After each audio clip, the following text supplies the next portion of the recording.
MPSC वर जीवापाड प्रेम करणाऱ्या सर्व स्पर्धकांना माझा नमस्कार। आजचा टॉपिक ब्रह्मांड, युनिवर्स, त्याला आपण विश्व म्हणतो, अवकाश वेगवेगळ्या नावाने है ना, आपण त्याला हाक देतो।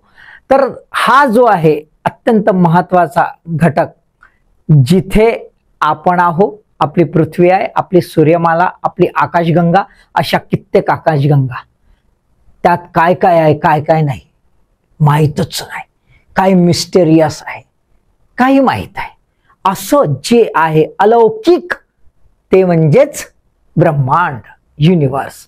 आता याच्यामध्ये परीक्षेच्या दृष्टिकोनातून आपण काही बघून घेऊया माहिती। ती म्हणजे काय, तर ब्रह्मांड म्हणजे काय, तो किती मोठा आहे रे भाऊ, त्याच्यानंतर तो म्हातारा आहे का नाही आहे, किती म्हातारा आहे का जवान आहे लमचा, त्याची बॉडी आहे का नाही आहे, तो दिसाले कसा दिसते, सेमळा डोमळा का दिसते है ना, आणि वागते कसा, घमंडी आहे लमचा का शांत आहे, कसा आहे, ते चिडचिडी आहे, आणि सोन्या बापू एकटाच आहे का, आपण जसं म्हणतो युनिवर्स एकटा आहे का अजून युनिवर्स आहेत, काय आहे है ना, ह्या सर्व बाबी आपण आजच्या व्हिडिओमध्ये समजून घेऊया। तर प्रथमतः आपण समजून घेऊया कायले म्हणतात ब्रह्मांड, गण्याच्या भाषेत व्हॉट इज युनिवर्स। बघा काय लिहिलेलं आहे, सर्व काही जे अस्तित्वात आहे, everything that exist is universe.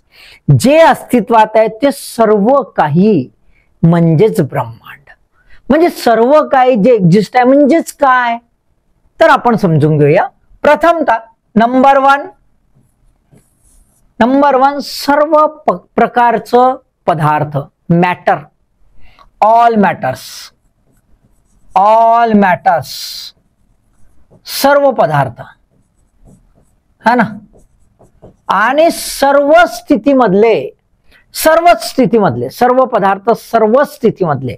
मग सर्व पदार्थ तर कुठून सुरुवात होते, कुठून, कणांपासून। कणांच्या पुढे अजून जाऊया, अजून जर आपण बघितलं तर आपल्याला असं दिसते आद्य कण म्हणजे प्रायमोडियल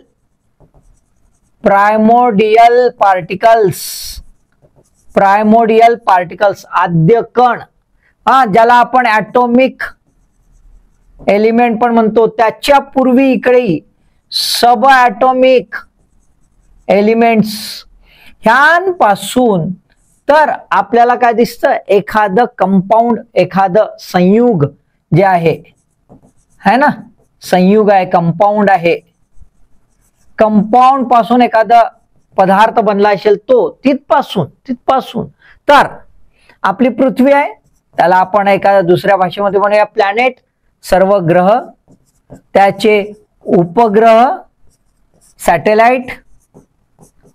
सॅटेलाइट्स, सर्व उपग्रह, सॅटेलाइट्स, त्याच्यानंतर सन, सूर्य म्हणजे स्टार है ना, तारे, त्याच्यानंतर आपल्याला काय दिसतं, सोलर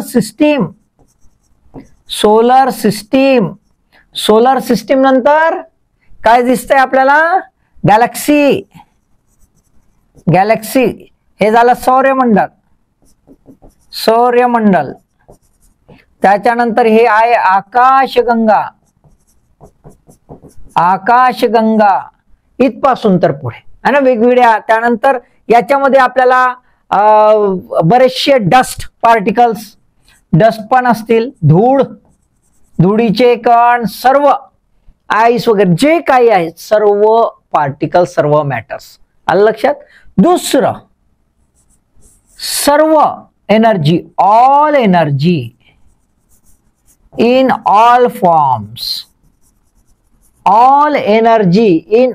फॉर्म्स, सर्व प्रकारची एनर्जी, सर्व प्रकारची ऊर्जा है ना, सर्वच ऊर्जा, ज्या ज्या प्रकारच्या ऊर्जा असतील त्या म्हणजे पहिलं जर आपण पकडलं तर लाईट एनर्जी है ना, प्रकाश ऊर्जा, आणि काही ज्या एनर्जी दिसत नाही, इनविजिबल एनर्जी है ना, इनविजिबल्स आहेत, एक्सरे आहे, बाकीचे रेज आहेत, जेवढ्या ह्या सर्व म्हणजे अशा ह्या ज्या आहेत ह्या सर्व इलेक्ट्रोमॅग्नेटिक स्पेक्ट्रम मधल्या जेवढ्या काही वेव्ज आहेत, लहरी आहेत, त्या सर्व एनर्जी, आलं लक्षात. तिसरा कंपोनंट आहे, तिसरा कंपोनंट तो म्हणजे वेळ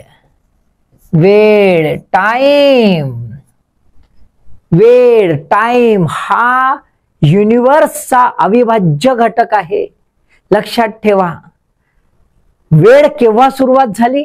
जेव्हा युनिवर्स निर्माण झाला. युनिवर्सच नाही तर वेळच नाही, आलं की नाही लक्षात. त्यामुळे वेळ हा त्याचा अविभाज्य घटक आहे. टाइम फ्रॉम इट्स ओरिजिन, त्याच्या सुरुवातीपासून तर आतापर्यंत, अप टू डेट, आतापर्यंत, आता पुढे भविष्यात यायचा आहे वेळ, आतापर्यंतचा वेळ सर्व प्रकारचा. ओके.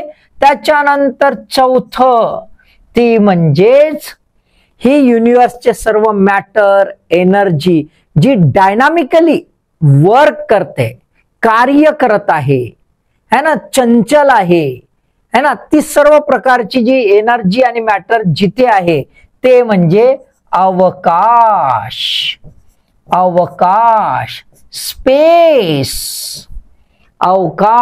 स्पेस, ज्यामध्ये ह्या सर्व बाबी आहेत.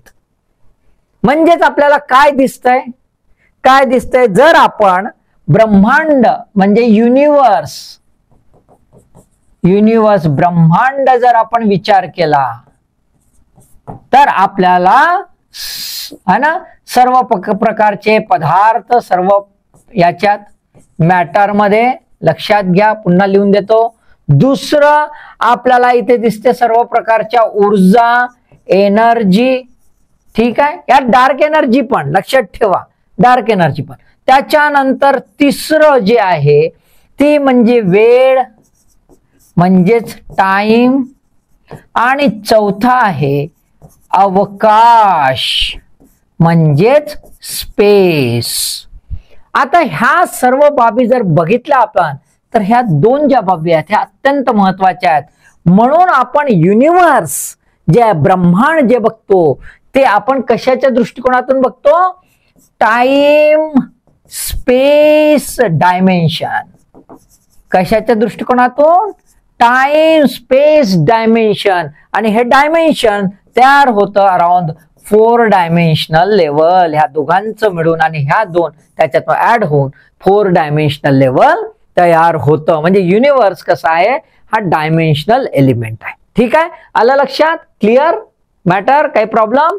युनिवर्स कशाला म्हणायचं लक्षात आलं? ठीक आहे.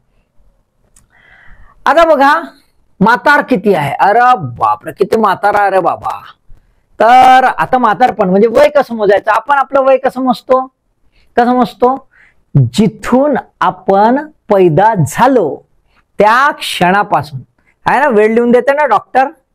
हे पोट्टल आमचं एवढ्या वजनाचं सेमळं हे 4:15 ह्या धर्तीवर आलं आहे की नाही, असं अवतरलं बा, असं लिहून देते ना सर्टिफिकेट.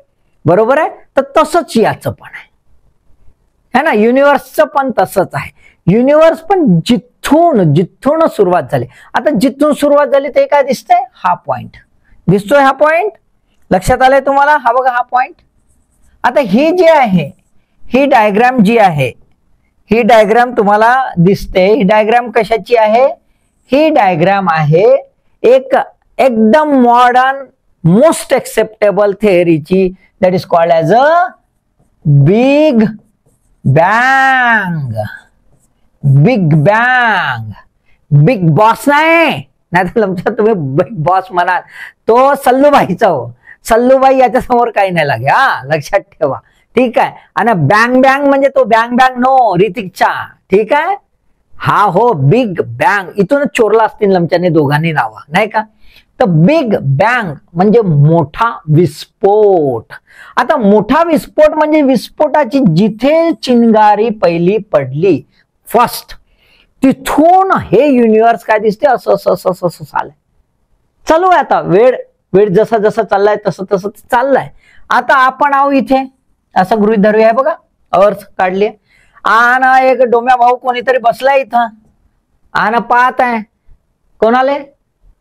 प्रकाश आले, तिले नाही.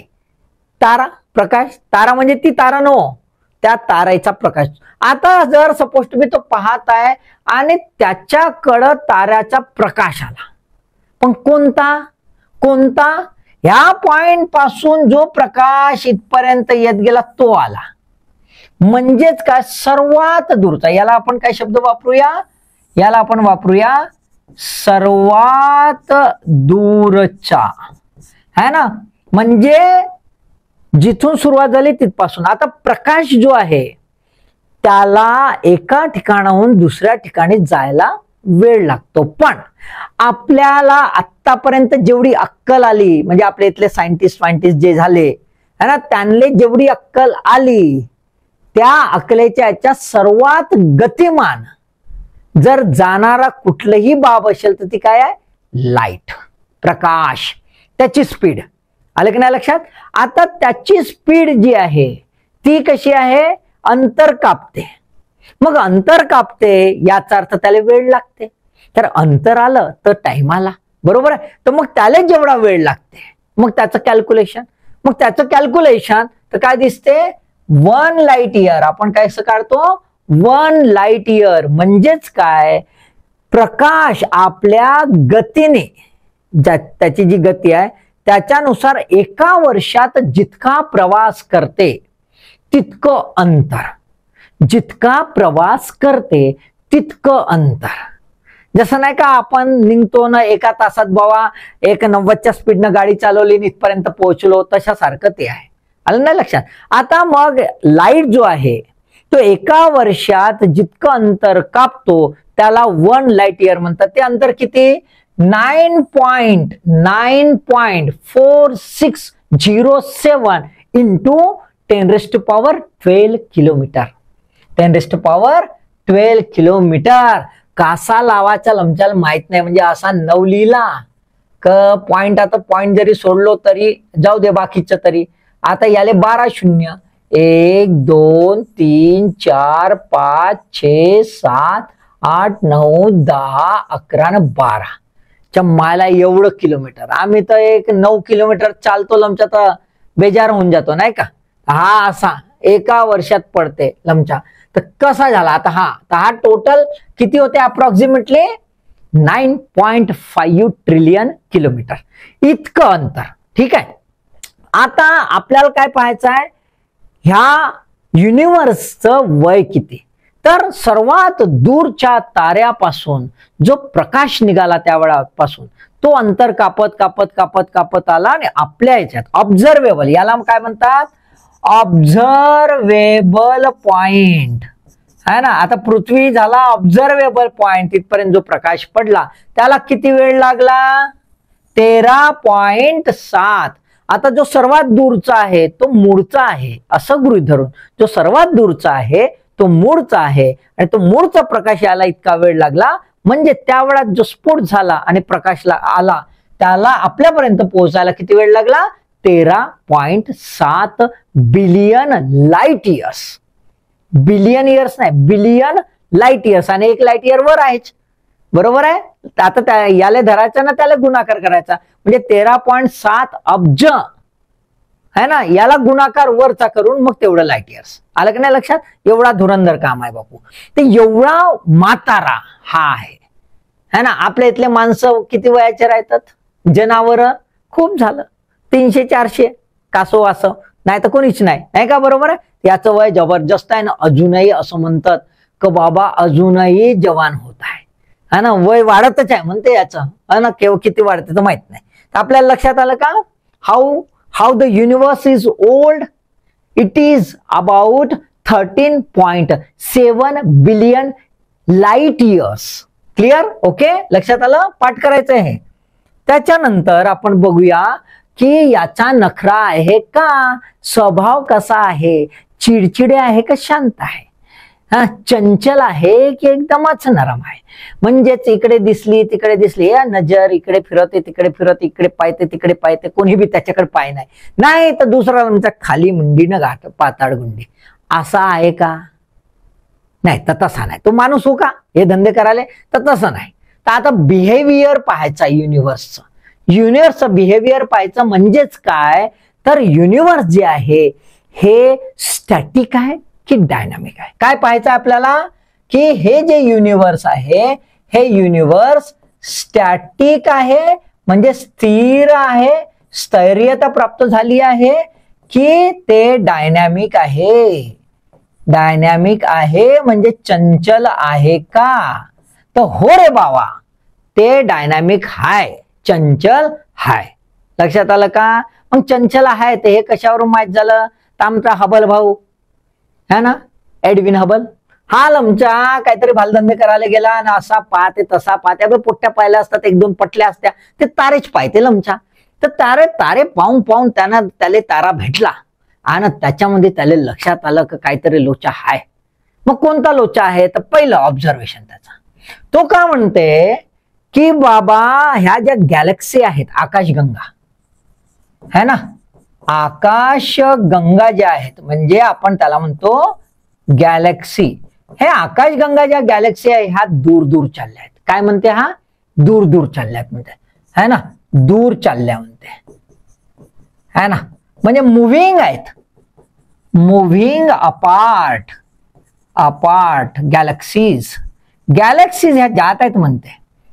ठीक आहे बाबा, जात आहेत म्हणजे काहीतरी होतं. आता दुसरं पहा, नुसत्या जात आहेत म्हणलं तर काही होत नाही, इकडून तिकडे जाऊ शकते, इकडून तिकडे, बरोबर आहे, राईट. दुसरा तो का म्हणते, खूप महत्वाचा आहे, की ह्यामध्ये म्हणते की ज्या दूरच्या आहेत, दूरच्या आकाशगंगा आहेत है ना, ह्या दूरच्या आकाशगंगा ज्या आहेत त्या जलद गतीने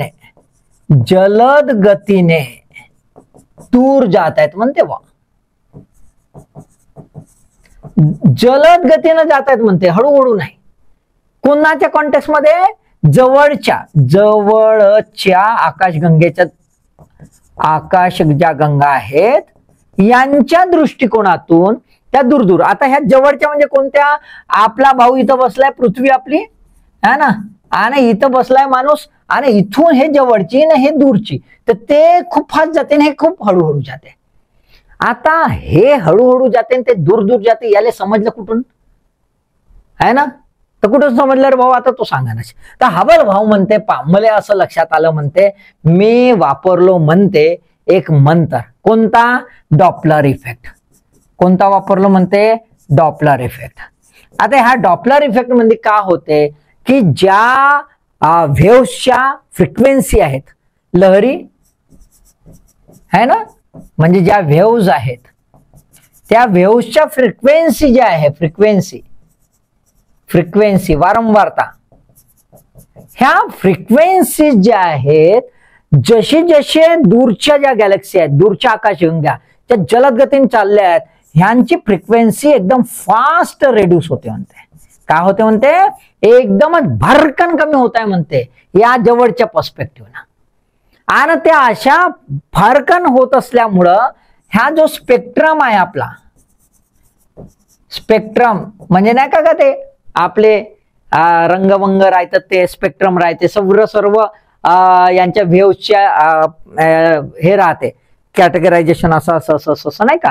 तर ते आमचं झुकून कोणत्या साईडला जाते? रेड. कोणत्या साईडला जाते? रेड. आणि म्हणून त्याला काय म्हणतात? Red shift. काय म्हणतात? Red shift. हे रेड शिफ्ट कोणतं आहे? तर दूरच्या आकाशगंगामध्ये जलद गतीने होत आहे. म्हणूनच याचा अर्थ हबल काय म्हणते, याचाच अर्थ असा क हे जे युनिव्हर्स आहे हे काय होत आहे? एक्सपांड होत आहे. हे काय होत आहे? एक्सपांड होत आहे. तर युनिव्हर्स कसा आहे? युनिव्हर्स कसा आहे म्हणजे ब्रह्मांड कसं आहे असं तो म्हणतोय. ब्रह्मांड म्हणतोय एक्सपान्शन पोझिशनला आहे. एक्सपान्शन पोझिशनला आहे. एक्सपान्शन.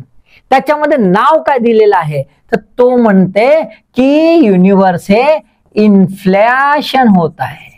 इन्फ्लॅशन होत आहे, जसा बलून फुगवतो म्हणते आपण, बलून फुगत फुगत फुगत जाते, तर तसा हा फुगत फुगत फुगत फुगत चाललाय म्हणते, इन्फ्लॅटेड होत आहे म्हणते. म्हणजेच काय, इथल्या गॅलेक्सी जशा दूर दूर पडतात हा वाढत वाढत, आता दूर दूर पडतात आमच्या ह्या गॅलेक्सी, आता दूर दूर पडतात म्हणून दुसरं नाव काय आहे याले, run away, run away expansion, run away expansion, किंवा आपण याला एक्सपान्शन इन्फ्लॅशन असा शब्द वापरतो है ना, म्हणजे फुगवटा आणि ही वाढ वृद्धी होत चाललेली आहे. लक्षात आले का? ठीक आहे. याच्यानंतर काय म्हणते, किती ढेबरा आहे म्हणते. ढेबरा म्हणजे त्याचा आकारमान है ना, किती ढेबरा आहे म्हणते, आकारमान. आता हे तुम्हाला दिसन का बा, समुद्र कुठून आला, हा लमच्यानं हे बोट कुठून आली, तर हे समजासाठी हे आधी समजू. असं समजा तुम्ही बोटीमध्ये आहात, तुम्ही बोटीमध्ये आहात, तुम्ही म्हणजे तुम्ही एक दुसरी सोबत ठेवायची असेल तर ठेवा, का करायचं आहे ते तुम्ही पहा है ना, पण बोटीमध्ये आहात. आता बोटीमध्ये समुद्राच्या मधात गेले, तुम्ही समुद्राच्या मधात गेले ना, असं पाहिले, असं पाहिलं, काय दिसते, लंडन दिसते, अमेरिका असं दिसते, समुद्र नाही, काय दिसते, तर हे असं काय दिसते आपल्याला, हॉरायझन. काय दिसते भाऊ, काय दिसते, हॉरायझन, हे क्षितिज दिसते, दिसते की नाही, समुद्राच्या मधात. तिथून काय एवढे लंबे आकावे की आपल्याला ते अमेरिका दिसन, लंडन दिसन, इंडिया दिसन, हे दिसन नाही, क्षितिज, त्याला काय म्हणतो आपण, हॉरायझन, सर्वीकडे दिसते. मग आता हा होरायझन दिसते, तर पहिलेचे लोक आमचे बैताळ नाही का, ते म्हणे बे त्याच्यानंतर आहेच नाही बापू पृथ्वी, हे पृथ्वी कशी आहे म्हणे, फ्लॅट, कशी आहे म्हणे, फ्लॅट.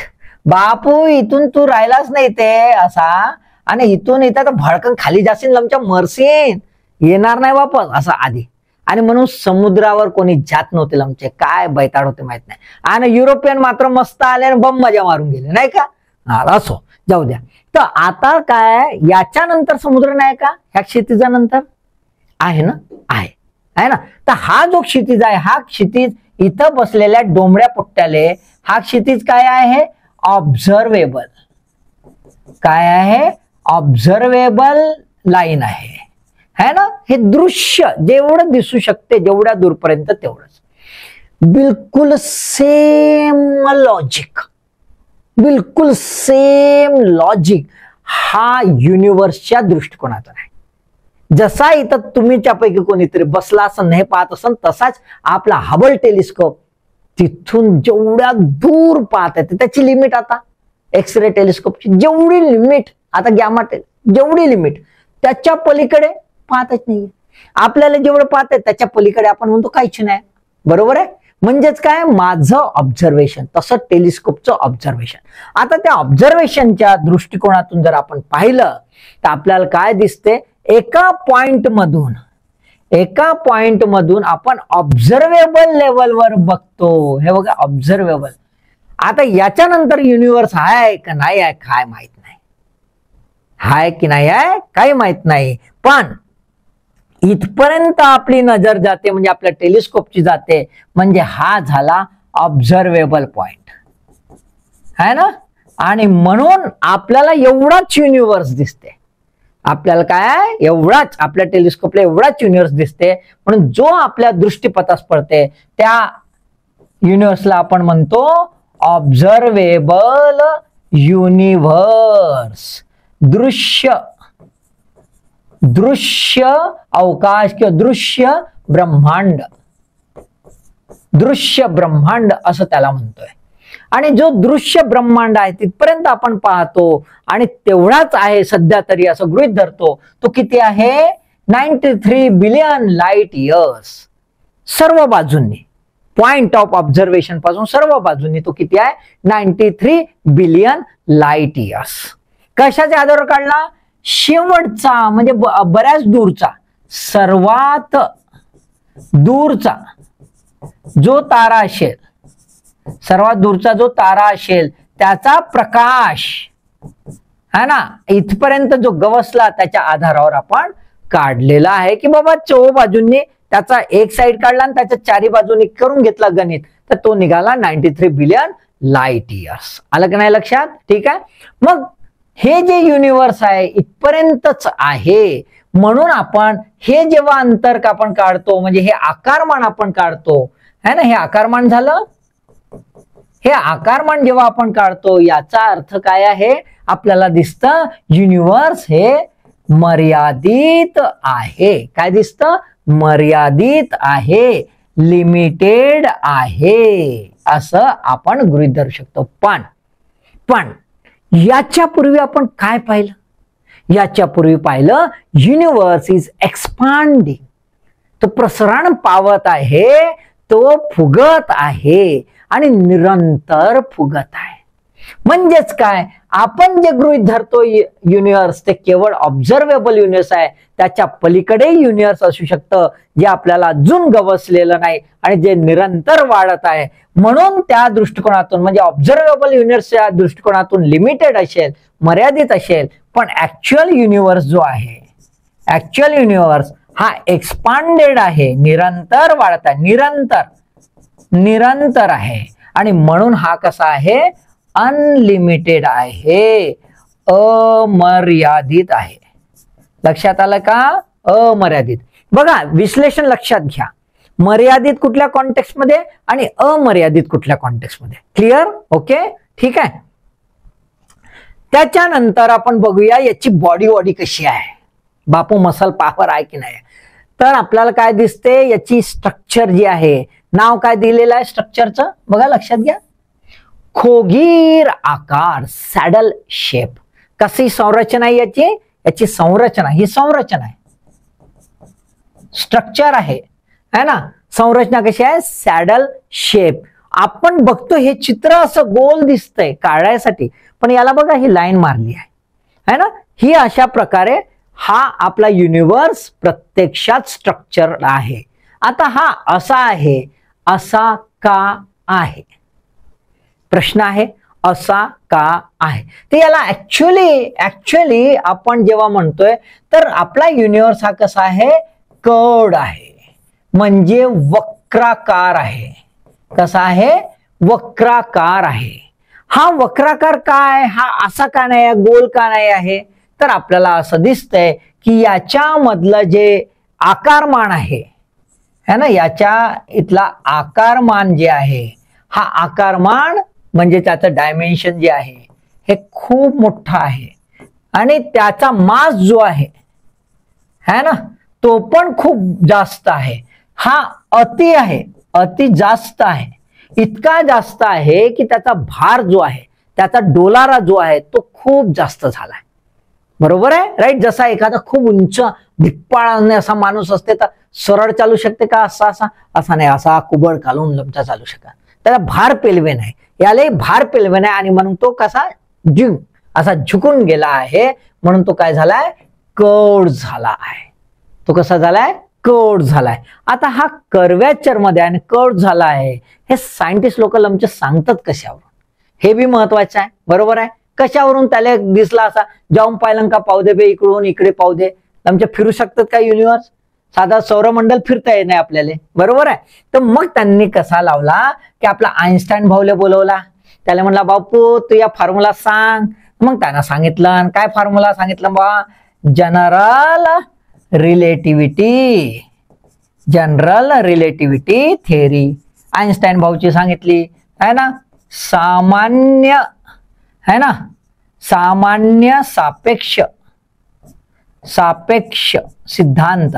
याच्या आधारावर लक्षात आलं, याचा आधार घेऊन सायंटिस्टने काढलं की हे काय होत आहे? निगेटिव्हली कर्व्हेचर्ड होत आहे. काय होत आहे? निगेटिव्हली कर्व्हेचर्ड होत आहे. निगेटिव्हली कर्व्हेचर्ड होत आहे. निगेटिव्हली कर्व्हेचर्ड होत आहे. ऋणात्मक वक्रता झाली आहे. ऋणात्मक वक्रता झाली आहे आणि त्याच्यामुळे हा कर्व्ड किंवा सॅडल शेपचा झाला, याची संरचना आहे. मग याच्या आधारावर ही अशी संरचना असल्यामुळे मग सायंटिस्ट यांनी तर्क लावले की बाबा याचा आकार कसा असेल, शेप कसा असेल. जर संरचना अशी आहे तर त्याचे शेप काय होऊ शकतात, तर मग शेप मध्ये पॉसिबिलिटीज सांगितल्या आहेत. त्या पॉसिबिलिटीज कोणत्या, तर आपल्याला दिसतात 3 प्रकारच्या पॉसिबिलिटीज सांगितलेल्या आहेत.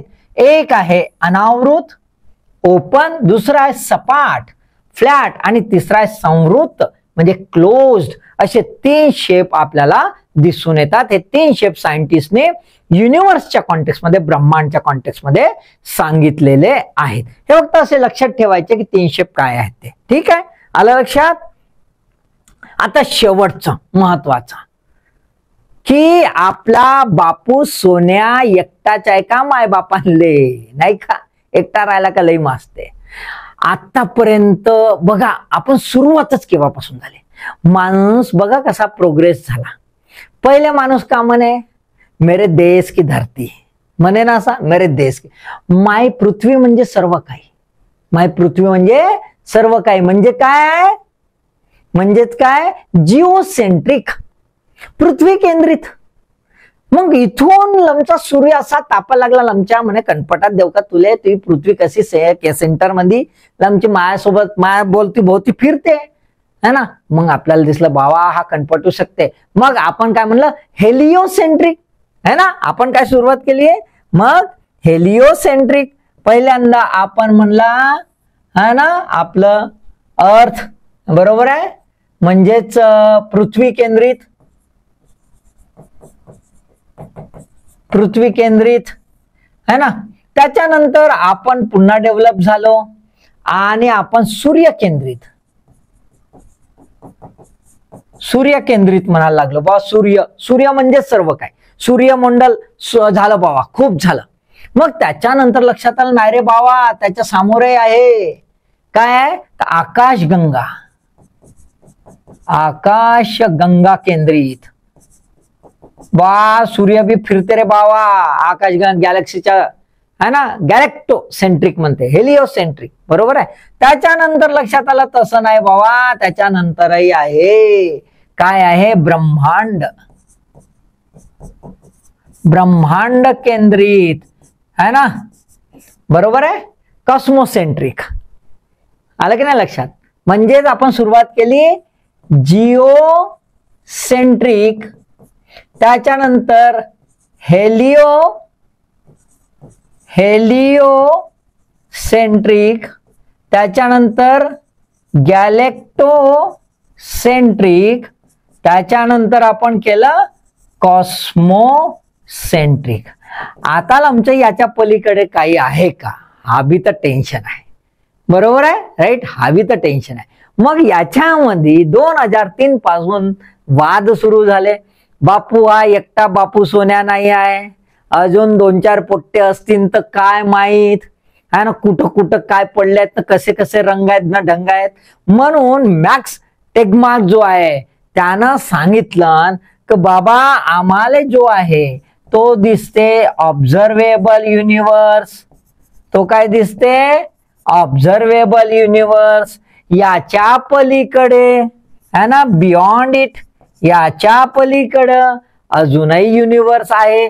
तो कसा आहे आपल्याला माहित नाही, म्हणून मी त्याला म्हणतो लेवल 1. मी काय म्हणतो त्याला, लेवल 1. आता त्याच्या पलीकडे भलत सलत असंत, बरोबर आहे. आणि अजून काही युनिवर्स असतील तर अदर युनिवर्स, अजून काही युनिवर्स असतील तर लमचे त्याच्या पलीकडे है ना. पण हे कसे लमचे, याच्या रंगाचे ना ढंगाचे. म्हणजेच काय, तर आपल्या युनिवर्स मध्ये काही फिजिकल सिस्टीम आहे, पद्धती आहे, पॅटर्न आहे. आणि त्याच्यामुळे आमचा आइन्स्टाईन भाऊ घडला. त्यांना सांगितलं बाबा रिलेटिव्हिटीची सगळी थिअरी नाही ते. पण हा टेगमा का म्हणते, बावा असे पण युनिवर्स असतील तिथं आपला आइन्स्टाईन फेल होऊन जाईल, तिथे आपले हे फिजिक्सचे नियम चालणारच नाही, ऍस्ट्रोफिजिक्स फेल होऊन जाईल. दुसरंच भलत असलं तर काहीतरी चालू असन, दुसराच मॅटर असन, दुसराच पदार्थ असतील, दुसरेच ऍटम्स फॉर्म्युलेज असतील, म्हणजे फॉर्मेशन्स असतील, काय बी राहू शकते. म्हणून त्याला त्यानं नाव दिलं लेवल 2 अदर युनिवर्स. म्हणजेच त्याचं म्हणणं असं आहे की this universe is not a only universe, there might be more than this. असे कितीतरी राहू शकतात असं त्याला म्हणायचं आहे. त्याला काय म्हणतो आपण? मल्टीवर्स, बहु ब्रह्मांड. एकापेक्षा जास्त ब्रह्मांड राहू शकतात. ही शक्यता आहे, प्रॉबॅबिलिटी आहे. याचे प्रोज म्हणजे याच्या फेवर मध्ये आणि अगेन्स्ट मध्ये वाद चालू आहेत. काय कोणास ठाऊक भविष्यात काय होईल? हु नोज द फ्युचर? माहित आहे का? नाही ना, मग आम्हाला बी माहित आहे का? हु नोज द फ्युचर? म्हणून तर मस्तपैकी आपण काय करायला पाहिजे? कर्म करायला पाहिजे. मस्तपैकी ढासू अभ्यास करायला पाहिजे, लाईक बी करायला पाहिजे, शेअर बी करायला पाहिजे. बरोबर आहे? आणि मग मेहनत करताच. म्हणून तुमच्या मेहनतीला नेहमीच ऑल द बेस्ट.